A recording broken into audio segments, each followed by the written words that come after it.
It's been about 6 years since My Hero first aired, and it's still going strong and gaining even more popularity.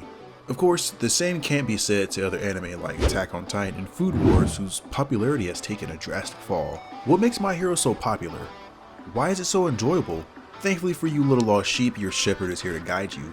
But before the video begins, if you haven't already, consider subscribing so you stay up to date whenever I upload a new video. Now without further ado, let's jump into it.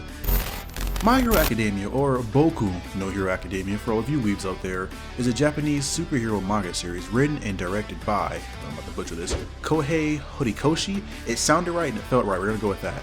It has been serialized in the Weekly Shonen Jump since around July 2014. Don't quote me on that, but I'm pretty sure. And currently there are 4 seasons on air, with the 5th season being scheduled to be released in 2020. However, though, there might be a delay because, we're kind of in the middle of a pandemic.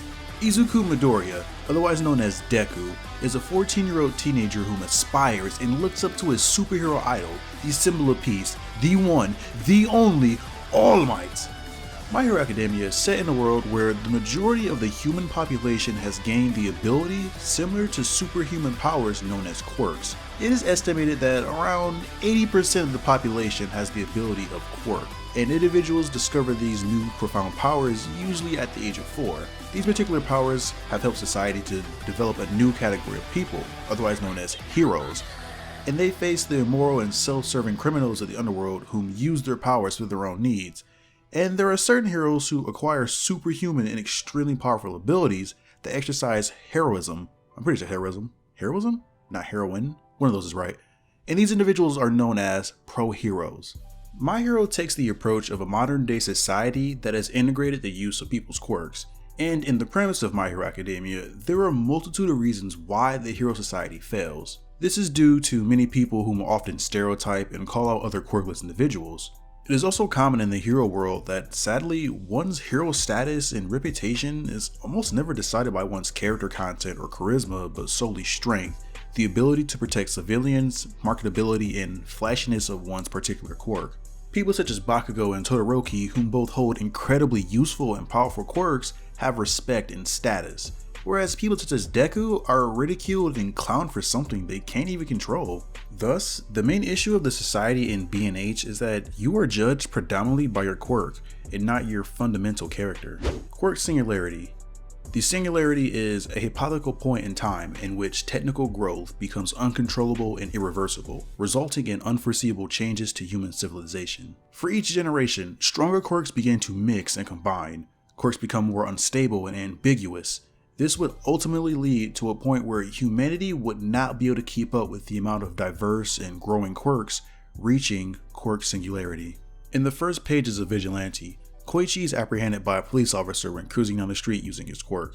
In a society where public use of quirks is prohibited, Koichi simply gets off with a slap on the wrist. Ultimately, this begs the question, do cops let public quirk use slide all the time? Or does everyone realize that this is an insane regulation that is impossible to enforce globally, such as jaywalking? Take Toru for example, whose quirk is invisibility. In the series, she is unable to stop being invisible. Due to this, she technically uses her quirk on a public street every day. So is there a legal definition of activating a quirk? What is the punishment in not obeying these actions under certain circumstances? This ultimately depicts that the societal governing system and regulation laws are often flawed in the premise of My Hero Academia. As aspiring superpowered kids strive to follow in the footsteps of their predecessors and idols, these heroes in training can often catch themselves asking this simple question: do I have what it takes to be a hero? One villain known as Stain follows a questionable ideology and is dead set on separating authenticity in the hero society. The central conflict and ideology of his proposes and challenges the very definition of what it means to be a hero. He takes down these fakes who become heroes for fame, wealth, and ones who brag about their reputation and strength, heroes for selfish gain and status. And it makes you wonder, what is truly so noble about being a hero? That's what makes Deku so special. A typical high school teenager with no quirks. He's nowhere near the strongest, he's not famous, and he's not really all that handsome, nor has he accomplished much. Yet, he is proudly acknowledged by All Might, the legendary #1 pro hero whose reputation reaches far and wide. What did Deku do that captured All Might's attention, you might ask? Well, it was Midoriya's hero reflex, running headfirst into danger to save someone even if it put him at a risk. Some call it foolish, others call it being a hero. True heroes are eager to risk everything to save individuals, and they do it because of an unadulterated heart, not for cash or for fame. They essentially want to help, and that is something deserving of extraordinary deference, being valiant. Individuals become heroes on the grounds that, for them, helping other people is an impulse, an automatic response. In My Hero Academia, this portrays Deku. As the series continues and Deku grows stronger both physically and mentally, what is featured most isn't his capacity, yet his drive to save others. What characterizes Deku is his consistent benevolence. In his pivotal turning point, Deku endangers his life just to save his friend, Bakugo, the very person who has always tormented and bullied him throughout school. And even afterwards, during the hero exam, Deku throws away his opportunity to meet all the requirements just to save another student's life. Deku is mindful toward his companions and friends. He supports Uraka, yeah, pretty sure I said that right. Takes care of Ida, and when voted as the class representative, he even hands down the title off to someone he believes will serve the class's best interests. He never looks down on individuals and rather is profoundly perceptive of each individual's qualities, and in any case, seeing Bakugo's quality of character when they are compelled to cooperate. He isn't just playing hero, Deku is simply categorized as a good-natured individual. There's a lot to like about My Hero Academia.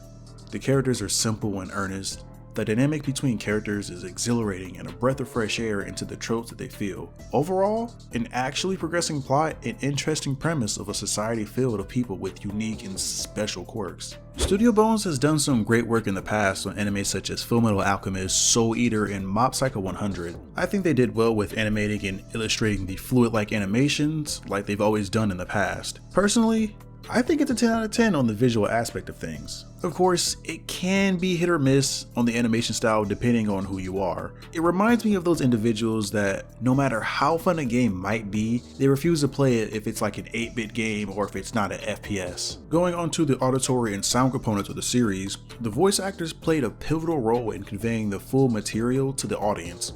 All Might's signature, "It's fine now. Why? Because I am here." I'd say it in Japanese for you, but I can hardly speak English and I'd rather not embarrass myself. There's just something about this line that gets you hyped because you know All Might is here to take care of business. My Hero Academia, in my opinion, has magnificent character development, and in most anime with tons of characters, there's never really enough time to go through and give each one the proper time they need to develop. My Hero eventually gives each character their own spotlight episode, and each character is vastly different from the next. From Deku's caring and blameless grin to the scary gaze that radiates from Bakugo's furious eyes, each character has their own particular look that mirrors their character. And before you people start saying it, "Oh my god, Deku cries so much. He's 14, he got bullied religiously, and it's only been his dream to be a hero." And just imagine you're told, "Oh sorry, you can't do that because you don't have a power." Like, of course he's gonna end up like that. Like, damn, you expect him to be a grown adult about it? It's like, oh, whoa. Well, my dreams are crushed. I guess I'll just get an office job. Like, people who say that just annoy me so much. Ranting aside, My Hero is packed with mind-blowing action scenes that will make you want to nut every time you see smash on the screen. From little touches such as glistening eyes of an erect Excuse me?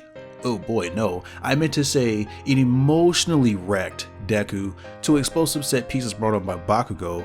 Every single scene was a visual treat. There's likewise a lot of expertly conveyed comedic bits thrown all through the season, and a significant number of which can be ascribed to the absurdly improper jokes of that of a walking eggplant emoji known as Mineta. If you love shonen anime filled to the brim with memorable and lively characters, a deep philosophical look into a world of supernatural abilities, then just like my dad, My Hero Academia is what you've been searching for all these years.